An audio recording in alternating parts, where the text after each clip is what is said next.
Bueno, hoy es 2 de mayo de 2016, estamos en Santiago, Chile, estoy con Margarita, ya te agradezco por recibirme para compartir esta entrevista y bueno, quería pedir que se presente hablando un poco quién es Margarita. Está bien, con mucho gusto, Ana Paula. Mira, soy Margarita Romero, soy médico de profesión, fui militante del MIR, estudié en Concepción, estuve detenida en la base naval de Talcahuano, salí al exilio a Bélgica y viví en Bruselas hasta el año 88, volví en marzo del 88 para trabajar por el plebiscito y recuperar la democracia. Y luego me involucré en el trabajo en el colegio médico, recuperando las historias de vida de los médicos desaparecidos y asesinados durante la dictadura. Y trabajé en un departamento que se llamaba Departamento de Solidaridad con los Médicos Víctimas de la Represión. Durante varios años publicamos 2 libros con este tema y posteriormente trabajé en la recuperación de la memoria de detenidos desaparecidos, ejecutados y exprisioneros del MIR. Y eso nos significó llegar a tribunales con una cantidad importante de querellas, tanto por las personas desaparecidas del MIR como por exprisioneros que habían permanecido en los diferentes centros de detención clandestina,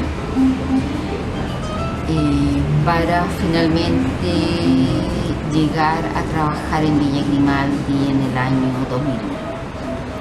Tú empiezas a trabajar justo cuando vuelves a Chile en el periodo de la recuperación, de la transición, ¿no?, democrática, sí. Y empiezas a trabajar para compartir y ayudar también al informe rating, o sea, el trabajo de saber lo que pasó, ¿no? Sí, pero eso fue a través del colegio médico, es decir, nos enfocamos en los médicos que habían sido víctimas de la represión y en investigar sobre las historias de los médicos desaparecidos y ejecutados por la dictadura. También trabajamos, como te decía, posteriormente en recuperar la memoria y también las historias de vida de milistas desaparecidos y ejecutados por la dictadura. ¿Y cómo tú te involucras con el tema de la Villa Grimaldi, de la recuperación? Hicieron varias marchas, ¿no?, en el periodo desde que se empezó a luchar por la recuperación de la villa. Sí.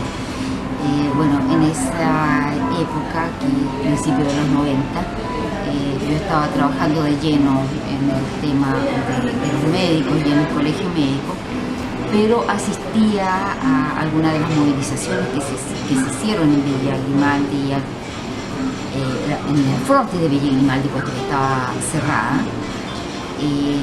denunciando lo que había pasado en ese lugar y también la perspectiva de recuperar ese espacio como un lugar de memoria. Mi hermana estuvo detenida en Villa Grimaldi en el año 75 por alrededor de 2 meses. Ella tenía 19 años y una joven que había sido terriblemente torturada y que felizmente sobrevivió a ese lugar. Estuvo detenida luego en otros campos, entre Cuatro Álamos, luego en Pirque, y que actualmente en esa época y hasta hoy día vive en el exilio. Pero además de ella tenía muchos de mis compañeros que fueron torturados en Villa Grimaldi, asesinados en Villa Grimaldi y hechos desaparecer desde ese lugar. Entonces sí, existía un fuerte involucramiento en el deseo que este lugar se transformara en un sitio memoria que pudiera transmitir a las nuevas generaciones la historia de la represión en Chile, ¿no es cierto? Y con ello permitir o invitar a la reflexión a los jóvenes y a las nuevas generaciones en cómo nos comprometemos en que lo que sucedió en esa época en Chile no vuelva a suceder. ¿Y te acuerdas de marchas, manifestaciones a frente de la villa? ¿Participaste de alguna? Sí, recuerdo un 11 de septiembre que fue especialmente muy emotivo. Creo que fue el primer 11 de septiembre que yo pasaba en Chile y que fui a Villa Grimaldi, vivimos fuera. Hasta muy tarde en la noche pusimos velas, nos paseamos por el front y bueno, escuché los testimonios de algunos compañeros y fue muy fuerte. Porque claro, yo conocía la historia de algunos de ellos, pero el conocer a otros que también habían pasado por ese lugar y que podían entregar su historia y que no tenían problema en compartirla con los que estábamos allí, fue algo muy fuerte y yo creo que todos los que estábamos no podíamos sino pensar en que ese lugar tenía que ser un lugar donde se pudiera recordar y conmemorar a quienes habían pasado por ahí. Margarida, tú estuviste al frente del directorio de la villa durante varios años. Sí. Comparte con nosotros un poco tu historia de experiencia trabajando al frente de la corporación, ¿no? Porque se logra la recuperación de la villa y se arma una corporación, ¿no? La Corporación Parque por la Paz Villa Grimaldi. ¿Podrías contar un poco de esa historia de la corporación? Sí, bueno, puedo contar desde que yo llegué a la corporación. La inauguración del parque fue en el año 97, luego en el año 98 se inauguró el muro de los nombres, el muro que está al fondo del parque, y en ese minuto pienso que fue uno de los factores en que se produjo un quiebre en las personas que estaban al frente del trabajo de la corporación y que tenía que ver mucho con que Pinochet estuviera detenido en Londres, con las posturas que el gobierno adoptó en Chile y lo que eso significaba, ¿no es cierto?, para todas las personas que estaban trabajando en derechos humanos. Creo que eso influyó para que hubiese un quiebre dentro de la directiva, porque bueno, habían diferentes posiciones políticas y finalmente eso perjudicó mucho el trabajo de la corporación, porque por un buen tiempo no hubo una dirección adecuada. El parque tuvo un abandono también en ese minuto, de ser un lugar que estaba a cargo del Ministerio de Vivienda, pasó a ser un lugar que se hace cargo Parque Nacional y luego de que estos parques pasa a la municipalidad de Peñalolén. Entonces nadie se hacía realmente cargo de ese parque y el parque sufrió mucho deterioro. Y es así como hay un grupo de personas que finalmente conforman un nuevo directorio y toman a cargo el trabajo de la corporación, y bueno, todo esto en forma voluntaria, en el que estaban involucrados familiares, exprisioneros políticos y activistas de derechos humanos. Eso es, llegamos al año 2001, y luego de ese primer directorio en el que las personas hacían de todo en realidad, es decir, éramos los que hacíamos los trípticos, los que invitábamos a las actividades, los que hacíamos los discursos de las actividades, los que limpiábamos las sillas para que la gente se sentara, y los que traíamos a todos los artistas comprometidos que podían acompañarnos en estas actividades conmemorativas. Es así como este grupo en el que hay gente con mucha entrega, ¿no es cierto?, como lo fue Rudy Maldonado, Raúl Flores, Carlos Gómez, Rodrigo del Villar, Miguel Ángel Montesino, de los que recuerdo que conformamos un nuevo directorio. Luego estuvo Óscar Espinosa. Y bueno, y este directorio fue rápidamente logrando avances importantes en relación a transformar este lugar en un sitio de memoria. Es así como luego de poco tiempo que estábamos en el directorio logramos la visita de Saramago, por ejemplo, y creo que eso marcó un hito importante, y nos dio mucho gusto ver Villa Grimaldi llena de gente comprometida y gente que tenía deseos de apoyar nuestro trabajo. Y creo que fue un directorio que miró mucho hacia adelante a lo que debería ser un sitio de memoria que recuperaba la historia de la represión en Chile y que tenía el compromiso de transmitirla a las nuevas generaciones. Y es así como llegamos rápidamente al año 2005, en que recuerdo que escuché en alguna parte, leí en alguna parte que existía la Coalición Internacional de Sitios de Conciencia. E inmediatamente me dirigía a gente que estaba en la fundación de este espacio, digamos, que a mí me parecía muy interesante, puesto que nos iba a permitir intercambio con otros sitios de memoria de todo el mundo y que nos abría un poco las puertas a buscar tanto recursos como experiencias nuevas que nos ayudaran a desarrollarnos mejor. Me dirigí a Memoria Abierta, que era uno de las organizaciones fundadoras de esta coalición, donde tuvimos un recibimiento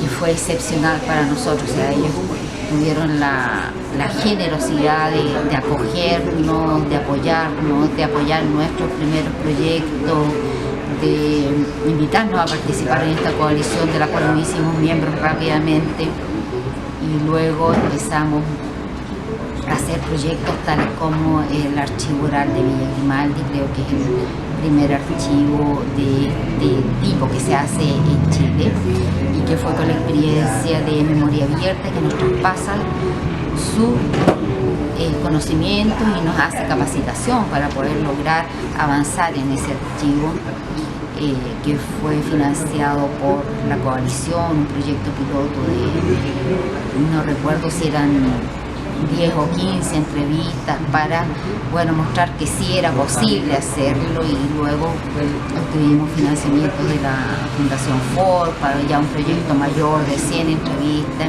y es así como hoy día Villa Grimaldi cuenta con un importante archivo oral. Luego empezamos a buscar recursos para la mantención del parque, para la restauración de algunos espacios del parque que estaban muy dañados, para las actividades nuestras, y también para buscar profesionales que nos apoyaran. Porque entendimos en ese minuto que al transformarnos en un sitio de memoria ya con características un poco diferentes a las que había sido hoy día, hasta ese minuto, que era un espacio donde podíamos hacer actividades conmemorativas importantes, donde podíamos reunirnos para hacer traspasos de testimonio. Todo eso era muy importante, pero también pensando hacia el futuro nos interesaba mucho que fuese un lugar donde pudiéramos hacer traspaso de la historia, pero con una perspectiva de educación en derechos humanos hacia los jóvenes. Y es así como, bueno, empezamos a buscar profesionales jóvenes que nos apoyaran. Muchos de ellos estaban haciendo estudios en ciencias sociales, en las universidades, y logramos incorporarlos a alguna de las tareas. Y es así como nos vimos primero con gente que se incorpora al archivo oral, luego con profesionales que se incorporan a los equipos de educación, con un segundo proyecto también financiado por la coalición, en la que cuadernillo de metodología, de traspaso de la historia de Villa Grimaldi a jóvenes de la educación secundaria, también capacitación a profesores para que ellos mismos fueran los que hicieran las visitas en Villa Grimaldi. Al mismo tiempo hicimos un convenio con el Ministerio de Educación, para el cual el Ministerio se comprometía a apoyarnos en estas capacitaciones, y es así como durante al menos 3 años estuvimos en el periodo de vacaciones de los profesores, capacitaciones por cantidades de 40, 50 profesores que eran los que posteriormente durante el año iban a llevar a sus alumnos a hacer visitas guiadas en Villa Grimaldi. En esa época también obtuvimos el comodato de Villa Grimaldi, porque Villa Grimaldi seguía estando en manos de bienes nacionales,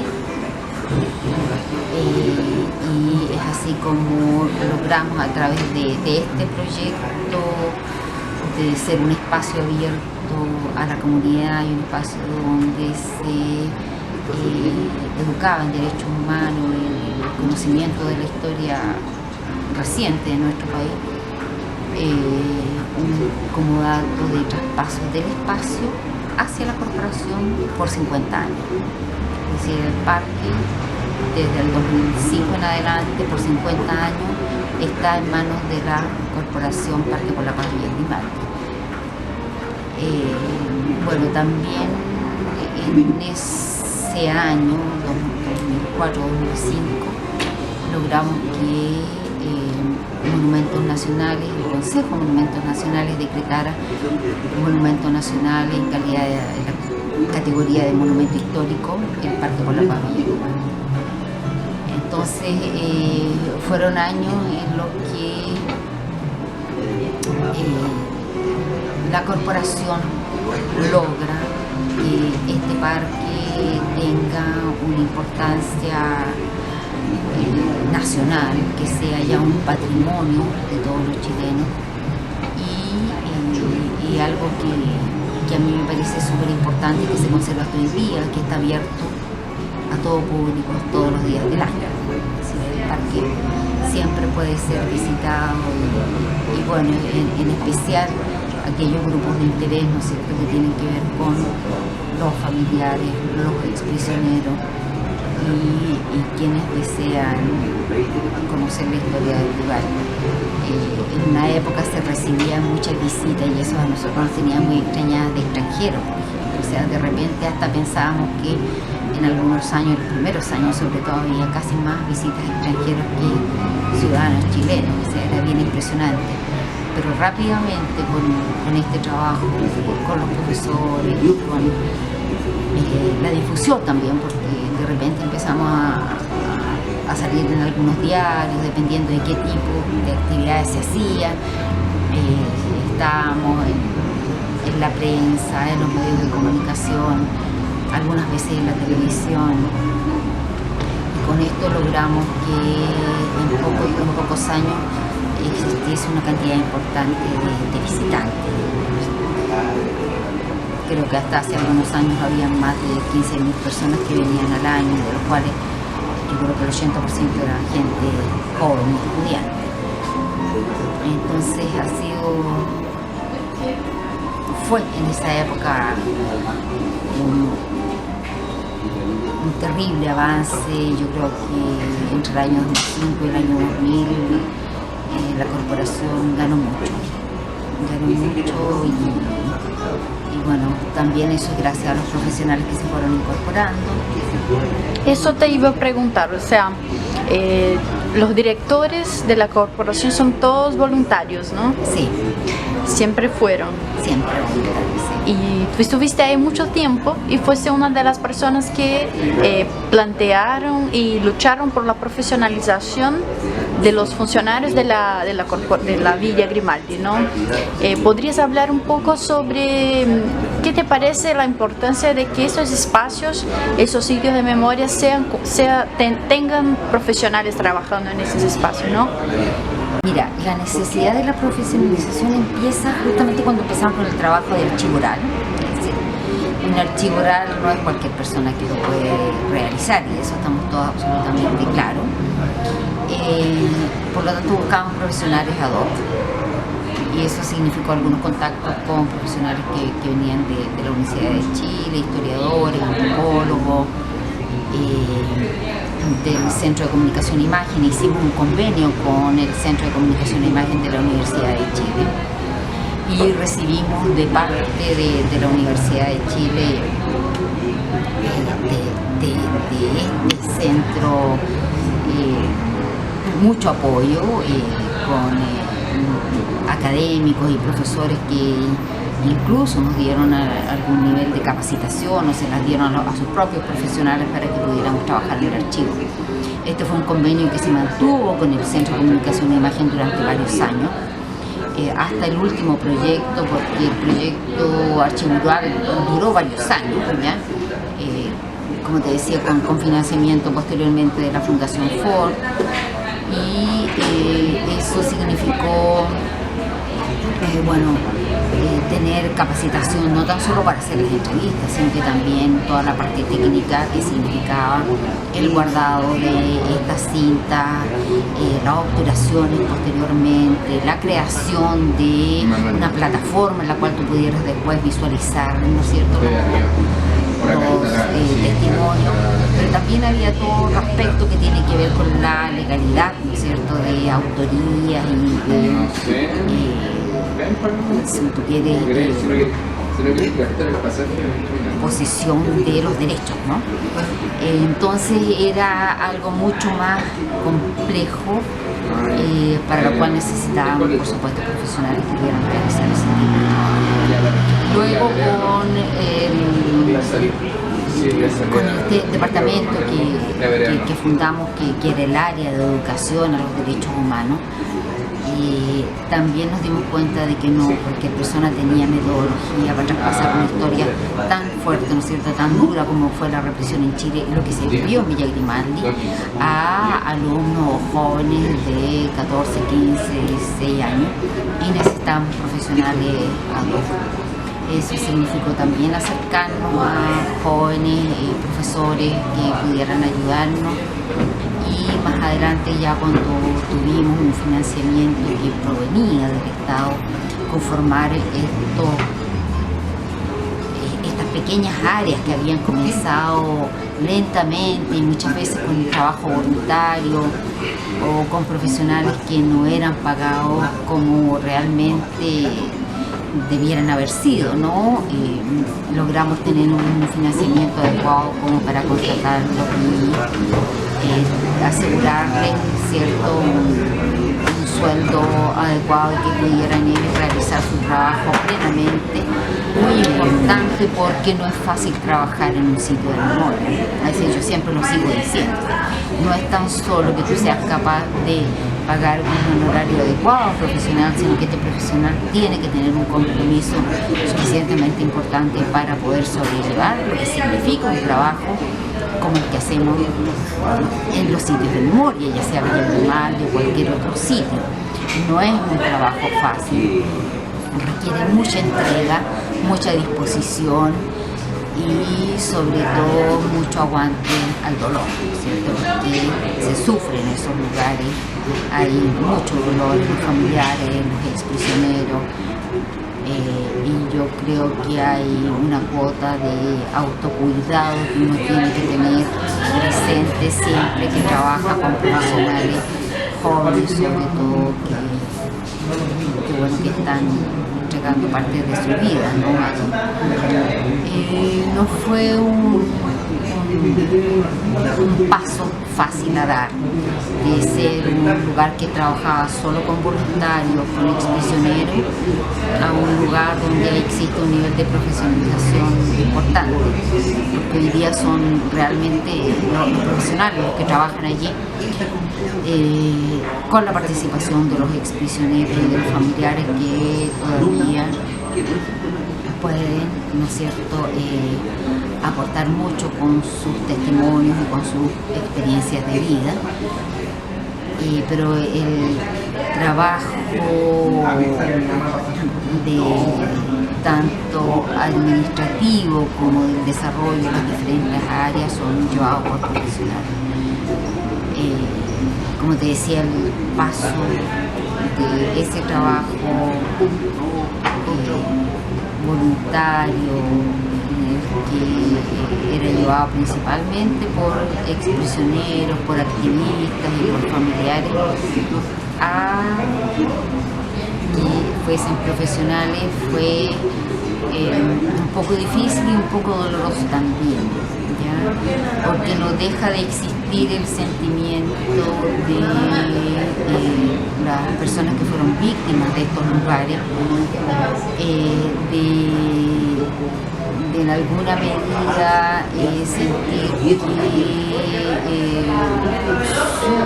su lugar lo están tomando otras personas que no vivieron la experiencia. Yo creo que eso muchas veces dificulta un poco el paso a crecer, ¿no es cierto?, en estos lugares, pero que sin embargo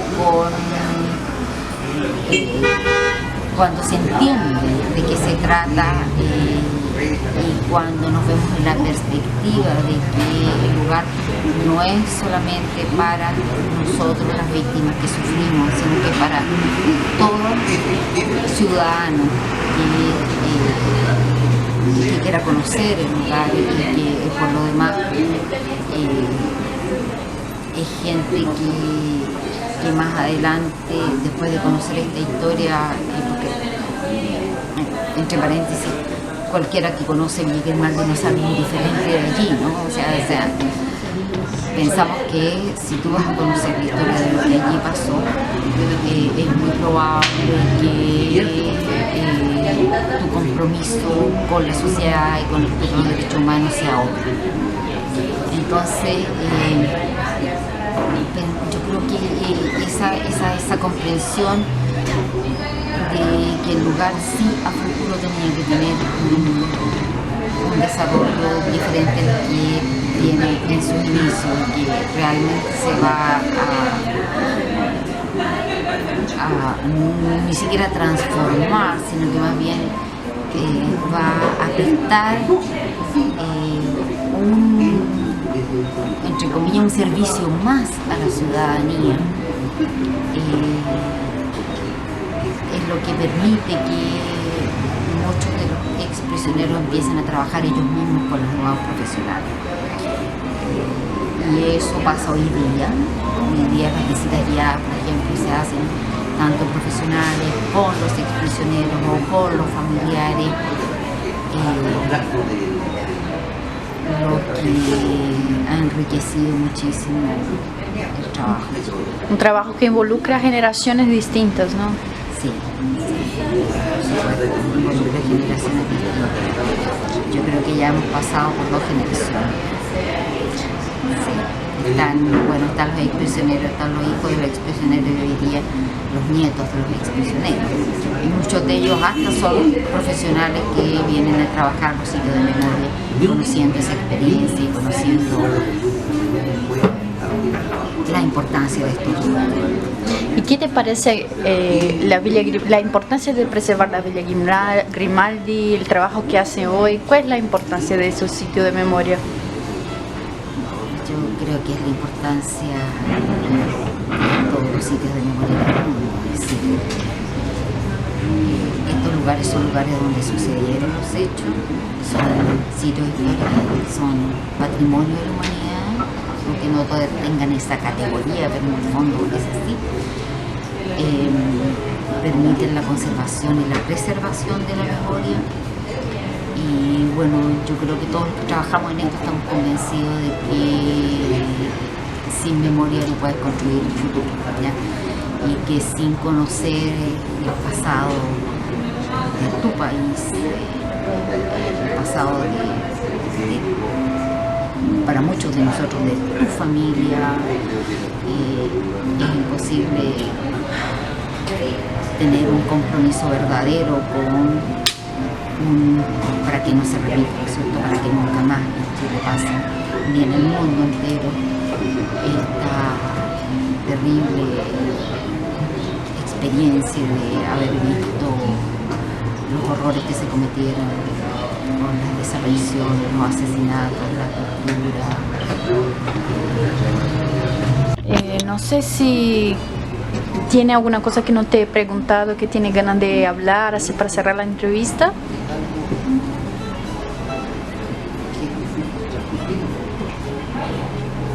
No, ¿No? está bien. Bueno, Si muchas se te ocurre gracias. algo te escribo, pero